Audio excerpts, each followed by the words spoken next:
Hi friends, welcome to Jio's cooking channel. ఈరోజు మన recipe వచ్చేసి పూరీ కర్రీ. ఈ పూరీ కర్రీని ఇంట్లోనే టేస్టీగా చేసుకోవచ్చు ఫ్రెండ్స్. ఎలాగో చూసేద్దాం. ముందుగా స్టవ్ ఆన్ చేసుకొని ప్యాన్ పెట్టుకొని ఆయిల్ వేసుకొని కొన్ని పోపులు 2 ఎండుమిర్చి వేసుకొని వేయించుకోవాలి. తర్వాత 3 ఉల్లిపాయలు 6 పచ్చిమిరపకాయలు వేసుకొని వేయించుకోవాలి ఫ్రెండ్స్. పచ్చిమిరపకాయలు ఎక్కువే వేసుకోవాలి, ఎందుకంటే మనం కారం అనేది వేసుకోము కాబట్టి. తర్వాత కొంచెం ఉప్పు, కొంచెం పసుపు వేసుకొని వేయించుకోవాలి. తర్వాత మనం ఉడకబెట్టుకున్న బఠానీ, ఉడకబెట్టుకున్న బంగాళదుంపలు కూడా వేసి బాగా వేయించుకోవాలి.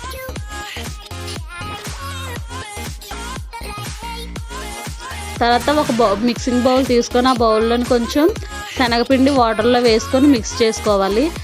తర్వాత మనం పెనం మీద ఇప్పుడు బంగాళదుంపలు అవి వేసుకున్నాం కదా ఫ్రెండ్స్, ఆ మిక్స్లో కొంచెం వాటర్ వేసుకొని కలుపుకోవాలి. తర్వాత మనం శనగపిండి పక్కన కలిపి పెట్టుకున్నాం కదా, అది కూడా వేసి నీట్గా కలుపుకోవాలి. ఎక్కడ ఉండలు లేకుండా కలుపుకోవాలి ఫ్రెండ్స్. అది కొంచెం దగ్గర పడాక మనం సర్వింగ్ బౌల్లోకి అయితే సర్వ్ చేసుకోవాలి ఫ్రెండ్స్. చూసారు కదా ఎంత బాగా కలర్ఫుల్గా వచ్చిందో. మీరు కూడా ఖచ్చితంగా ఇంట్లో ట్రై చేసి ఎలాగొచ్చిందో నాకైతే కామెంట్ చేయండి ఫ్రెండ్స్. మన ఛానల్ ఫస్ట్ టైం చూస్తున్నట్లయితే కనుక సబ్స్క్రైబ్ చేసుకోండి.